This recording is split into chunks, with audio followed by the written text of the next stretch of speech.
Are you looking to fix your credit or help others fix their credit? This is where you need to be. Make sure you have subscribed. Most importantly, turn those bell notifications on, because in this series, I am talking about 26 different credit repair hacks. This is what people are doing, what's right, what's wrong, and what might be best for you. It is now 2026, and I do not recommend paying for credit repair. You can totally do this yourself. You just need to invest the time in learning and executing on what you need to do in order to properly solve your credit issues. Let's get started.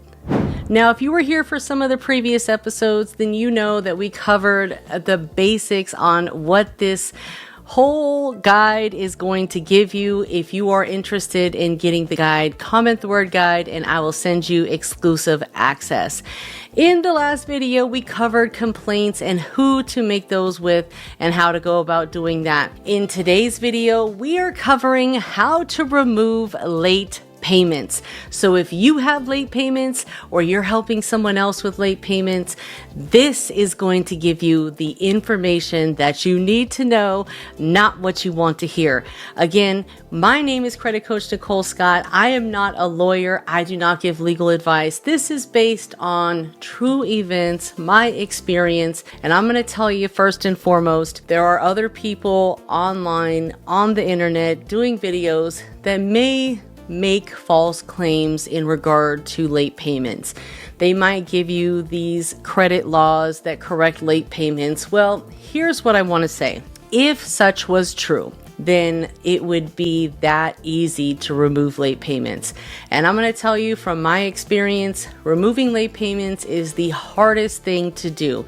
So number one, we have to commit to ourselves to never get a late payment again. I know things happen, I get it, but at the same time, these late payments can affect us for the next 7 years on our credit report. And we just don't want that. It's just not worth it. You're not going to get a late payment right after the due date. You actually have a 30-day window from the due date to make that payment and they will not report you late. However, if you make that payment on that 30th day, that would mean that you are 30 days past the due date. So you really have 29 days to make good and make that payment. And a lot of times, if this is your first offense, they can often waive the late fee that you would pay. Late fees are so expensive nowadays, and we want to just get in the habit of getting auto pay on, making sure we are budgeting our money properly and being able to cover all of those expenses that come in and out of our bank account without getting any overdrafts. It is 2026. It is time to take accountability and say, look, no more. Okay. Now, what do you do once those late payments are reported? There's a few different ways that you can go about disputing, and we're going to go over what I would recommend if I were you. Now, first thing you want to do is write what's called a goodwill adjustment letter. This is a letter to the bank. You can write it directly to the CEO and let them know why this occurred, what you learned from it. You're also going to want to include the month and year of that late payment and who it is reported to, because sometimes even if the reporting information is off, they would be willing to update that. A lot of student loan companies, mortgage companies, they're pretty good about wanting to help out and wanting to make sure that they update this. They can update it from their end. All that you have to do is write them that goodwill adjustment letter, ask them to update it to paid as agreed. That's what the lenders want to see. So that way it no longer has a mark on the history saying that you were 30 days past due. This method is usually best if you just have one, not a lot. So if you do have a lot, of course, you can still use the same method and ask the CEO of the company to forgive the most recent late payments.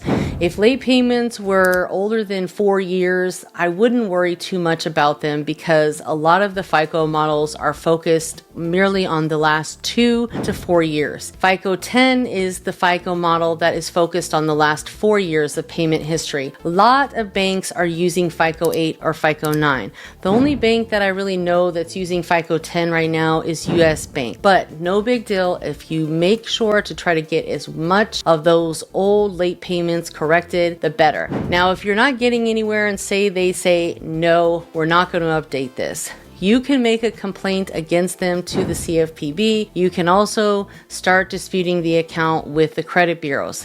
Now, here's the thing that you want to pay attention to. The hardest types of accounts to deal with are open credit card accounts. You do not want to start disputing a late payment with the credit bureaus on an open credit card. Why? Because the bank is going to get a notification that you're disputing it. And a lot of times they don't get the full picture, or they might just say, hey, they are saying this account doesn't belong to them. When in fact, that's nothing of what you said. What you were saying is you're trying to dispute the fact that you have a late payment. A lot of times they have to communicate with an 𝒂𝒄𝒅 system via Metro 2 language. They're communicating with different codes, so a lot of times they can't include all of the details. It's really just a code that goes back and forth. So when the bank receives that notice, that ping that you've disputed this account, they could potentially close it on you. And you really don't want that to happen unless it's just a really crappy card. And honestly, at this point, it would probably be better just to start over because you have so many late payments. Now, any type of installment loan, they're not going to close it on you. It's no big deal. So you could totally dispute the late payment with the credit bureaus, especially if, say, for example, the late payments don't match from bureau to bureau. You can piggyback off the other credit bureau and say, hey, look, this is how it's reported on this bureau. I ask that you update it to paid as agreed. I mean, it might not be a great sample, but there are some cases where one credit bureau might not have any late payments reported, and then the other two do, and you can send a screenshot of that and piggyback off the data from the other bureaus. You can also, get a letter or get some sort of proof from the data furnisher and provide that to the credit bureaus. Are we right here? We're right here, huh? Okay, now if you want the full guide, comment the word guide and I will make sure to give it to you, because there's a few other ways and plays that of course you can do, but I'm just going to leave it at that. But the bottom line is you have to continue to fight for yourself and challenge these banks and creditors. Don't just take no for an answer. Eventually they will give in. You probably just have to get to the right person. Calling over the phone to the banks and asking them if they'll provide a goodwill adjustment is never going to work, because those people do not have the ability to do that or even know what to do with that type of situation. They're honestly probably just going to read a help article to you and say, we're required to report accurate information to the credit bureaus, and sound like a robot. So you have to understand why, you have to keep on going, because even one late payment can drop your credit score 100 points. I had a client this year that's part of the credit community. He was battling a late payment for a long time, many years, and we finally got it off, but it was a combination of sending in proof documents, sending in information, and then calling to follow up on that information. Calling is going to be the key point. That's why you guys gotta watch these videos till the end. And here's the kicker: become the customer. Okay, how do you become the customer? You sign up for credit monitoring with either Experian, TransUnion, or Equifax. So now every time you call, you're going to get customer service because you're a customer. It's almost impossible to get someone on the phone unless you're a customer. So call in to customer service and then they can transfer you on over to the fraud department, because any type of data that's being reported inaccurately to your credit report can be considered fraudulent information. That way, the fraud department, they have the ability to correct this. So if you have uploaded things to your portal or onto the dispute center online, they can go check it and speed up that process. All right, make sure you're subscribed, turn those bell notifications on.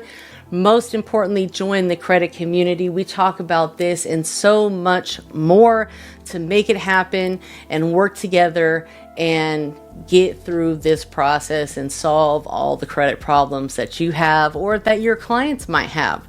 I'll see you on the next video. Take care.